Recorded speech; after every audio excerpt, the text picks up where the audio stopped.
जय सिया राम। 1995 में प्रकाशित हमारे सद्गुरुदेव योग तुलसी मानस मर्मज्ञ पद्म भूषण पंडित राम किंकर जी उपाध्याय द्वारा लिखा गया यह लेख, जिसका शीर्षक है ये दोनों हमारे मन में विद्यमान हैं, आज मैं आपके सामने प्रस्तुत करने जा रही हूँ। पुराणों का बहुत बड़ा भाग देवता और दैत्यों के संघर्ष पर आधारित है।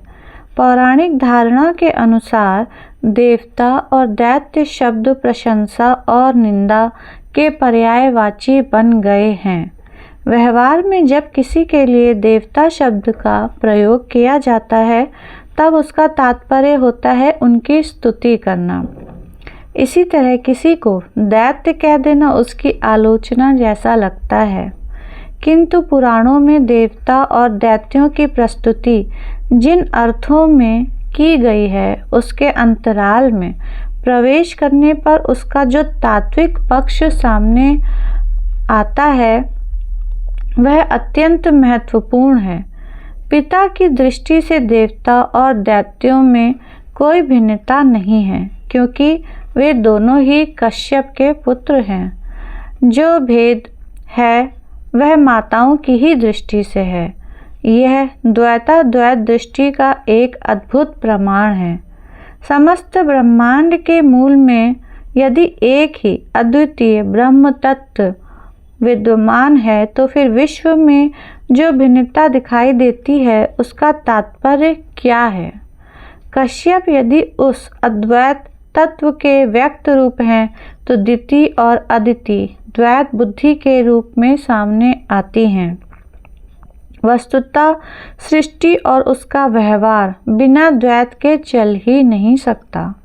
उस अद्वैत तत्व में जब सृष्टि निर्माण और लीला विस्तार का संकल्प जागृत होगा, तब उसे द्वैत स्वीकार करना ही होगा। किसी नाट्य में प्रभावित करने की शक्ति उसके द्वंद्वात्मक रूप पर ही आधारित होती है। इसीलिए यदि सृष्टि को ईश्वर के लीला विस्तार के रूप में देखें, तो इस द्वैत बुद्धि की आवश्यकता अपने आप सिद्ध हो जाती है। वस्तुतः सृष्टि के संदर्भ में भी इसी नाट्य दृष्टि की आवश्यकता है। दर्शक जब नाटक देखता है, तब उसमें हर्ष, विषाद, विस्मय, कौतूहल और पक्षपात की वृत्तियां जागृत होती रहती हैं। वह कभी हंसता है तो कभी रोता है। वह किसी एक पक्ष की विजय चाहता है तो किसी दूसरे की पराजय। पर तन्मयता की ऐसी मनस्थिति के बाद भी नाटक के अंत में वह इसी निर्णय पर पहुंचता है कि वह तो उसके नाट्य रस की वृद्धि के लिए ही था। तत्वतः उनमें ना तो कोई बुरा था और ना ही कोई अच्छा। इसीलिए सारी पौराणिक कथाएं बड़े विस्तार से द्वंद्व के इस पक्ष को प्रस्तुत करती हुई भी उसके मूल में एक ही तत्व को इंगित करना नहीं भूलती हैं। बहुधा देवता और दैत्यों की चर्चा करते हुए हम उन्हें दो भिन्न रूपों में देखने के अभ्यस्त हो गए हैं। पर व्यक्ति यदि अपने अंतर जीवन की ओर झांक कर देखे, तो उसे अपने अंतराल में इन दोनों का मिला जुला रूप दिखाई देगा। हमारी बुद्धि कभी द्वितीय का रूप धारण कर लेती है तो कभी अद्वितीय का। और विलक्षणता यह है कि दृष्टा कश्यप उन दोनों की ही आकांक्षाओं को पूर्ण करता हुआ प्रतीत होता है। अतः मान लेना कि सर्वदा एक ही पक्ष की विजय होगी, यह तो अतिरेक भरी कल्पना है। यदि ऐसा होता कि किसी विशेष विचारधारा को स्वीकार कर लेने पर व्यक्ति सदा दुखी और पराजित ही होगा, तो उसे स्वीकार ही कौन करता? इसलिए दोनों ही स्थितियों में जय और पराजय, सुख और दुख की संभावना समान रूप से विद्यमान है। देवता विजय और सुख के प्रतीक हैं और दैत्य पराजय और दुख से संत्रस्त हैं। यह मान्यता अधूरी है। पुराणों में इस तथ्य को कभी इस तथ्य को कभी छिपाया नहीं गया है। उसमें कभी देवता की विजय होती है तो कभी दैत्य की। कभी एक दुखी दिखाई देता है तो कभी दूसरा। बहुधा इस तथ्य को अनदेखा करके अधिकांश व्यक्ति यह मानने की भावुकता भरी भूल कर बैठते हैं कि निरंतर एक पक्ष की ही विजय होनी चाहिए। जब कभी हम किसी धर्मात्मा या भक्त कहे जाने वाले व्यक्ति को पराजित और असफल देखते हैं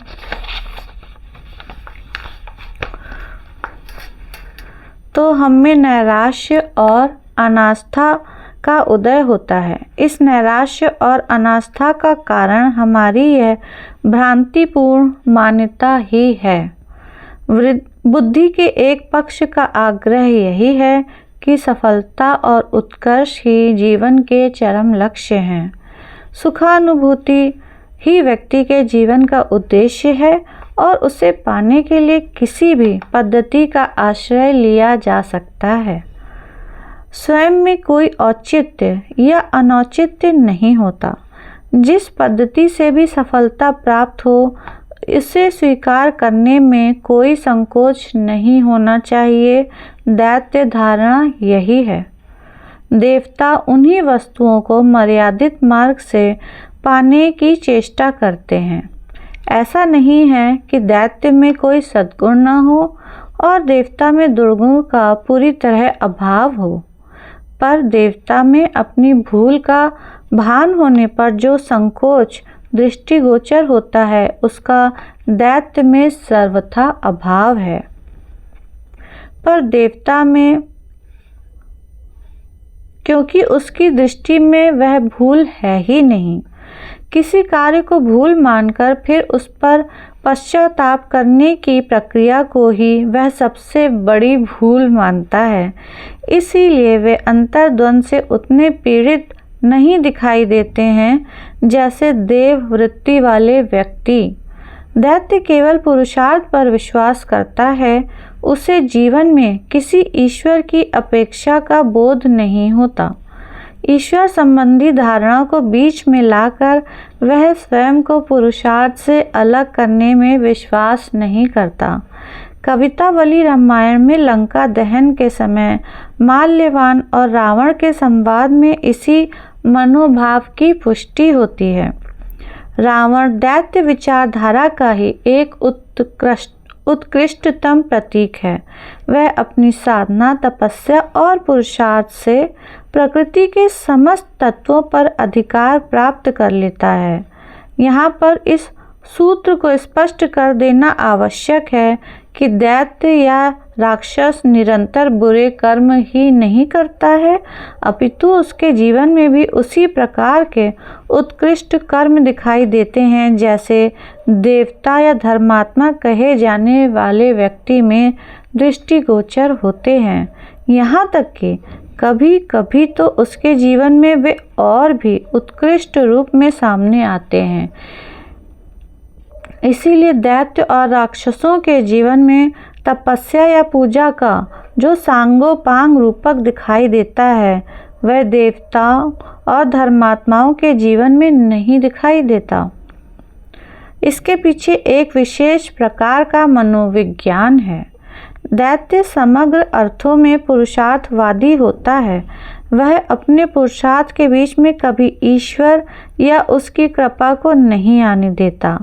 वह सारी सृष्टि को प्रकृति और नियमों के द्वारा संचालित देखता है। इसीलिए यज्ञ, तपस्या आदि के परिणामतः जब उसे कोई सिद्धि मिलती है तो वह उसे किसी ईश्वर विशेष की कृपा नहीं मानता। उसकी दृढ़ धारणा है कि विशिष्ट ईश्वर कहे जाने वाले व्यक्ति क्षमता युक्त होते हुए भी प्रकृति के नियमों में आबद्ध हैं और वे हमारे कर्म का परिणाम देकर कोई कृपा नहीं करते। यह तो उनकी बाध्यता है। इसलिए उनके अंतःकरण में ईश्वर के प्रति किसी प्रकार की कृतज्ञता की वृत्ति नहीं आती। वह उस भौतिक विज्ञानी के समान है जो पदार्थ से शक्ति को प्रकट होते देखकर चकित नहीं होता और ना तो वह उस शक्ति की पूजा करता है। रावण की वृत्ति भी ठीक इसी प्रकार की है। उसने उत्कृष्टतम साधना के द्वारा जो क्षमताएं प्राप्त की, उसे वह स्वयं के पुरुषार्थ का ही परिणाम मानता रहा। उसके जीवन में असफलता का क्षण तब आता है जब हनुमान जी उसी के सामने सारी लंका में आग लगा देते हैं। उन क्षणों में माल्यवान के मन में उसी प्रकार के विचार उदित होते हैं जैसे किसी ईश्वरवादी व्यक्ति के अंतर हृदय में आते हों। वह उसे ईश्वर की प्रतिकूलता के रूप में देखता है। राम कोहु पावकु समीरु सिए स्वासु कीसु ईस वामता विलोकु बानर को ब्याजु हैं। पर उन क्षणों में भी रावण अपनी दैत्य धारणा पर अडिग था। वह उसे किसी ईश्वर की सत्ता अथवा क्षमता का प्रभाव मानने को प्रस्तुत नहीं था। वह माल्यवान को झिड़क कर पूछता है कि तुम किस ईश्वर की चर्चा कर रहे हो? को है इस नाम को जो बाम होत मोहु से को माल्यवान रावरे के बाबरे से बोल हैं। इस तरह दैत्यों की सफलता जहाँ उन्हें अभिमानी बना देती है, वहाँ देव दर्शन इससे सुरक्षित है। पर ऐसा नहीं है कि देवताओं के मन में अभिमान ना आता हो। इंद्र में अभिमान के अनेक दृष्टांत पुराणों में मिलते हैं, पर उसकी अंतिम परिणति ईश्वर के द्वारा अभिमान के विनाश में ही होती है। दैत्यों का अभिमान विनष्ट होता हुआ नहीं दिखाई देता है। इसीलिए ईश्वर के द्वारा अभिमान के स्थान पर उनके ही विनाश की प्रक्रिया सामने आती है। देवताओं की भोगवादी वृत्ति और उनका अंतर्द्वंद उनकी सबसे बड़ी कमी है। इसीलिए वे दैत्यों के समक्ष बार बार पराजित होते रहते हैं। पराजय के क्षणों में उन्हें ईश्वर की याद अवश्य आती है। तब उनकी पराजय भी ईश्वर की कृपा से विजय के रूप में परिवर्तित हो जाती है। यद्यपि प्रचलित धारणा यह है कि जिधर धर्म होता है उधर ही विजय होती है। इस संबंध में महाभारत की उक्ति प्रसिद्ध है, यतो धर्मस्ततो जया। पर पंक्ति के तात्पर्य को व्यापक परिप्रेक्ष्य में समझने की आवश्यकता है, क्योंकि इस पंक्ति की पुष्टि ऐतिहासिक दृष्टांतों के द्वारा पूरी तरह नहीं हो पाती।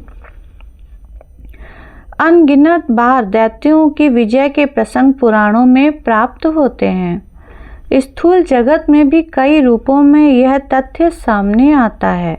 अधार्मिक और बुरे व्यक्ति समाज में धार्मिक और अच्छे माने जाने वाले व्यक्ति की तुलना में अनेक बार अधिक सफल दिखाई देते हैं। बौद्धिक अपरिपक्वता के कारण बहुधा लोग ऐसे दृष्टांतों को देखकर अपनी आस्था से विचलित हो जाते हैं। महाभारत में द्रौपदी और युधिष्ठिर के संवाद में इसी तथ्य की पुष्टि होती है। युधिष्ठिर उस युग के धर्मराज माने जाते थे। सारे पांडव उनके अनुगत थे और द्रौपदी उनकी संगिनी थीं। आध्यात्मिक अर्थों में सभी पांडव धर्मपरायण हैं और बुद्धि के रूप में द्रौपदी उन सबका अनुगमन करती है। किंतु धर्माचरण करने वाले इन पांडवों को कष्ट उठाते हुए वन वन भटकना पड़ता है। विपत्ति और संकट की श्रृंखला से जूझती हुई बुद्धि रूपी द्रौपदी अंत में व्याकुल और शंकाकुल हो उठी। वन कष्टों से विचलित सुकुमारी द्रौपदी युधिष्ठिर को उलाहना देती है कि उनके धर्म पालन का परिणाम क्या हुआ। दुर्योधन अधार्मिक जीवन व्यतीत करते हुए भी सुख और वैभव संपन्न क्यों है? युधिष्ठिर द्रौपदी को समझाने की चेष्टा करते हैं। उस समय उन दोनों में जो तर्क वितर्क होते हैं, महाभारत में उसका विस्तृत वर्णन किया गया है। इस प्रसंग को पढ़ने वाले बहुतों के मन में यह प्रश्न उठता है कि क्या युधिष्ठिर अपने तर्कों द्वारा द्रौपदी की धारणा का खंडन करने में सफल हुए? निष्पक्ष दृष्टि से विचार करने वालों को अब भी द्रौपदी का पक्ष ही सशक्त प्रतीत होता है। हाँ, यह अवश्य है कि उन्हें सुनकर द्रौपदी शांत हो जाती है और पहले की ही भांति युधिष्ठिर का अनुगमन करती है, पर उसके बहुत से प्रश्न अनुत्तरित ही रह जाते हैं। व्यवहारिक जीवन का भी यही सत्य है। सामाजिक जीवन में अगणित ऐसे दृष्टांत आते हैं जहाँ यतो धर्मस्ततो जय की उक्ति नहीं घटित होती तथा अधार्मिक व्यक्ति ही विजयी होता हुआ दिखाई देता है। ऐसी स्थिति में कई श्रेष्ठ व्यक्तियों की भी बुद्धि संतुलित नहीं रह पाती। यह बात और है कि अंतोगत्वा पूरी तरह संतुष्ट न होने पर भी वह धर्म का पालन और अनुगमन करता रहता है। वस्तुतः जय और पराजय को धर्म और अधर्म से जोड़ देना भयावह सिद्ध हो सकता है, क्योंकि तब तो विजेता को ही धार्मिक मानने के लिए हम बाध्य हो जाएंगे। अतः महाभारत के इस वाक्य को सिद्धांत न मानकर इस संदर्भ के अन्य प्रसंगों के परिप्रेक्ष्य में उसमें निहित तात्पर्य को समझने की चेष्टा करनी चाहिए। महाभारत के गीतोपदेश में ही कई उत्तम और उपयुक्त दृष्टिकोण सामने आते हैं। युद्ध से विरत हो रहे अर्जुन को भगवान श्री कृष्ण स्वधर्म का उपदेश देकर संघर्ष के लिए प्रेरित करते हैं। उनके उपदेश की शैली यहाँ पर समझने योग्य है। वे उसे सफलता का मीठा प्रलोभन देकर प्रेरणा नहीं देते, बल्कि युद्ध के कटु परिणामों से भी अवगत करा देते हैं। वे कहते हैं, हे अर्जुन, युद्ध में लड़ते हुए वीर गति पाने पर तुम स्वर्ग में जाओगे और जीतने पर पृथ्वी का भोग करोगे। यद्यपि भगवान कृष्ण जानते थे कि अर्जुन की विजय अवश्यंभावी है, फिर भी वे इससे मृत्यु और पराजय के लिए प्रस्तुत रहने का उपदेश देते हैं। हतो वा प्राप्यसि स्वर्गम जित्वा वा भोक्ष्यसे महीम। अर्थ, क्योंकि या तो मरकर स्वर्ग को प्राप्त होगा अथवा जीतकर पृथ्वी को भोगेगा। वे उसे जय और पराजय में सम रहने का उपदेश देते हैं। सुख दुखे समे कृत्वा लाभा लाभौ जया जयौ। अर्थ, सुख दुख, लाभ हानि और जय पराजय को समान समझकर उसके उपरांत युद्ध के लिए तैयार हो। इस धारणा के आधार पर धर्म में अवस्थिति स्थायी हो सकती है, ऐसा असंदिग्ध रूप से कहा जा सकता है। फिर भी यह समत्व की मनस्थिति साधारण व्यक्ति के लिए संभव नहीं है। इसलिए साधारण व्यक्ति को यही वाक्य धर्म की दिशा में प्रेरित कर सकता है कि जिधर धर्म होता है उधर ही विजय होती है। पर जैसा कहा जा चुका है कि घटनाओं से ऐसे तथ्य की सर्वदा पुष्टि नहीं होती, इसलिए धर्म अधर्म के आचरण को लेकर संशय विपर्यय का पूरी तरह से मिट जाना असंभव है। अतः देव और दैत्य की मनोवृत्ति का संघर्ष सतत चलता ही रहता है। कभी देव धारणा की विजय होती है तो कभी दैत्य मनोभाव की। इन दोनों धारणाओं में सामंजस्य की प्रवृत्ति भी परिलक्षित होती है। इनका सर्वश्रेष्ठ प्रतीक बलि है। बलि में दैत्यत्व और देवत्व का अद्भुत समन्वय दिखाई देता है। एक ओर तो उसका जन्म दैत्य जाति में हुआ है, अतः पुरुषार्थ तथा तेजस्विता के साथ देवताओं पर विजय पाने का अदम्य संकल्प विद्यमान है, पर दूसरी ओर वह भक्त शिरोमणि भक्त प्रहलाद का पौत्र भी है। प्रहलाद का जन्म भले ही दैत्य वंश में हुआ हो, पर वे एक अपवाद पुरुष के रूप में सामने आते हैं जिनमें दैत्यत्व का पूरी तरह अभाव है। वे तो दैत्यत्व और देवत्व दोनों से ही ऊपर उठे हुए महान भक्त हैं। ना तो उनमें दैत्यों के समान अभिमान है और ना ही देवता की भोग परायणता। वे पूरी तरह समर्पित संत हैं, पर बलि में इन दोनों प्रकार की वृत्तियों का मिश्रण दिखाई देता है। पुराणों की यह मान्यता है कि 100 अश्वमेध यज्ञ करने वाला व्यक्ति इंद्र पद का अधिकारी होता है। स्वर्ग का यह सर्वोच्च पद पाने के लिए दैत्य और देवता दोनों ही प्रयत्नशील हैं। दैत्य इस लंबी प्रक्रिया के द्वारा इंद्र पद पाने में विश्वास नहीं करता। वह बाहुबल से वर्तमान इंद्र को परास्त कर स्वर्ग पर अधिकार कर लेने में विश्वास करता है। बलि में भी यह वृत्ति विद्यमान है और वह बलपूर्वक स्वर्ग पर अधिकार कर लेता है, पर दूसरी ओर 100 अश्वमेध यज्ञ पूरे कर शास्त्रीय प्रमाण का सम्मान करता हुआ भी दिखाई देता है। वह दोनों परंपराओं के बीच एक मध्य मार्ग की खोज करता है। 100 अश्वमेध यज्ञ करने के पश्चात भी वह वर्तमान इंद्र के पद मुक्त होने तक की प्रतीक्षा करने के लिए प्रस्तुत नहीं है। प्रहलाद भी बलि की इस प्रवृत्ति से असहमत नहीं दिखाई देते हैं, क्योंकि जब बलि अपने यात्रा विजय के लिए प्रस्थान करता है, तब प्रहलाद भी उसे प्रसाद स्वरूप माला पहनाते हैं।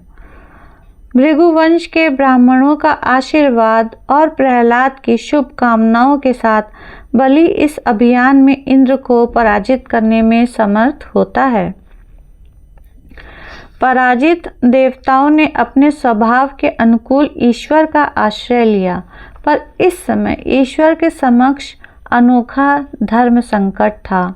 जहाँ वे देवताओं के आराध्य हैं, वहीं बलि भी उनके परम भक्त प्रहलाद का पौत्र है। इसलिए वे पुरानी परंपरा का पालन करते हुए देवताओं की ओर से युद्ध करके दैत्य संहार में प्रवृत्त नहीं हो सकते थे। अतः इस बार वे नवीन पद्धति का आश्रय लेते हैं। अदिति के गर्भ से जन्म लेकर इंद्र के छोटे भाई के रूप में उसके वैभव को लौटाने की चेष्टा करते हैं। अवतार की यह प्रक्रिया बड़ी ही सांकेतिक है। तत्वतः ईश्वर सम है। उनके लिए दैत्य और देवताओं में कोई अंतर नहीं है, पर इस समत्व का जो लाभ दैत्यों को प्राप्त हो जाता है, उसके समाधान के लिए ईश्वर को भी विषम और पक्षधर बनाने की प्रक्रिया में अवतरित होते हैं। इसका तात्पर्य यह है कि सकाम भक्त के माध्यम से भी ईश्वर को अपना पक्षधर बनाया जा सकता है। अदिति की भक्ति निष्कामता प्रधान नहीं है, पर भगवान सकाम भक्त की इच्छा ईश्वरों को पूर्ण करने के लिए भी प्रस्तुत हो जाते हैं। इस प्रसंग में रामचरितमानस की उन पंक्तियों का स्मरण आता है जिसमें सम ब्रह्म को भक्ति के द्वारा विषम बनाने की पद्धति बताई गई है।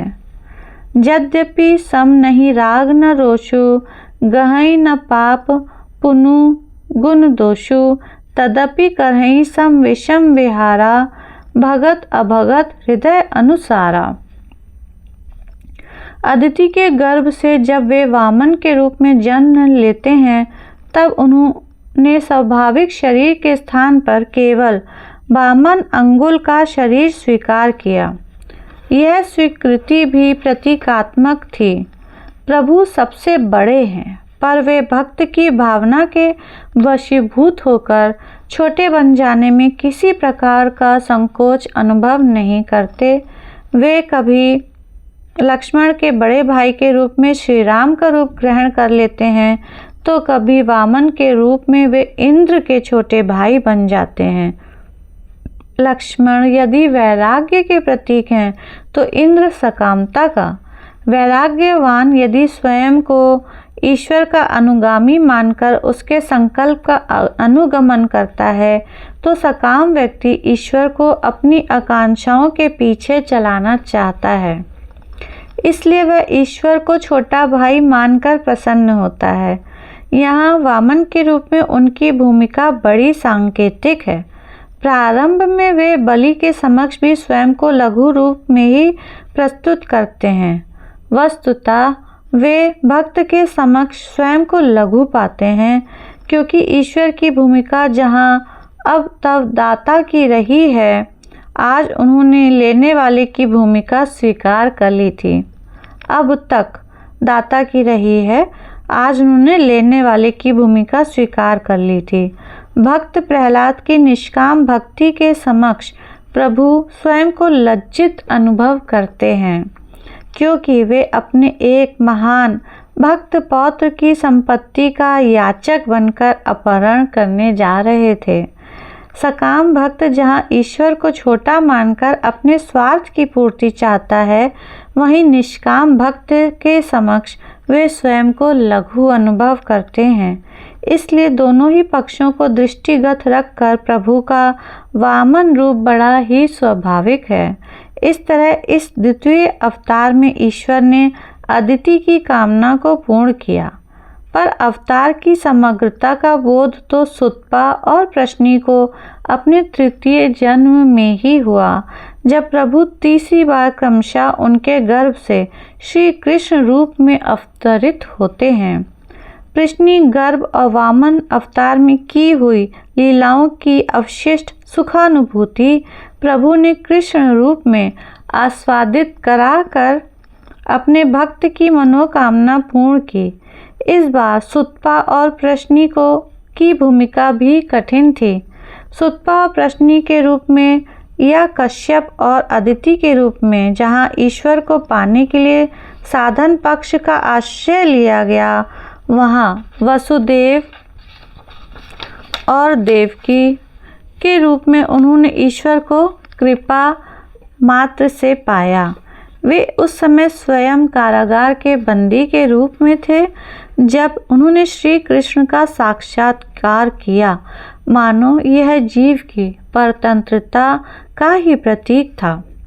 जीव की स्वतंत्रता को लेकर बहुत विचार किया गया है। जीव कर्म करने में स्वतंत्र है या परतंत्र, इसे लेकर बहुत से तर्क वितर्क किए जाते हैं। जब व्यक्ति अपनी लक्ष्य प्राप्ति के लिए कुछ पुरुषार्थ कर सफलता पा लेता है, तो लगता है मानो जीव कर्म करने में तथा फल प्राप्ति में स्वतंत्र है, पर यह पूर्ण सत्य नहीं है। उसके जीवन में ऐसे भी अवसर आते हैं जब उसे पूर्ण पारतंत्र की अनुभूति होती है। इच्छा होते हुए भी जब वह कर्म नहीं कर पाता या कर्म करते हुए भी उसे फल प्राप्ति नहीं होती, तब उसे यही तो प्रतीत होता है कि जीव पराधीन है। परबस जीव स्वबस भगवंता, जीव अनेक एक श्रीकंता। चाहे वह स्वतंत्र हो या परतंत्र, इन दोनों की सार्थकता उसे ईश्वर से जोड़ देने में ही है। यदि स्वतंत्रता है तो हमें साधन के द्वारा उनकी प्राप्ति को लक्ष्य बनाना चाहिए, और यदि परतंत्र हैं तो अपनी असमर्थता को ही प्रभु के सामने रखकर कृपा के लिए पुकारना चाहिए। साधना और कृपा दोनों ही पद्धतियों से ईश्वर की प्राप्ति में ही जीवन की पूर्ण सार्थकता है।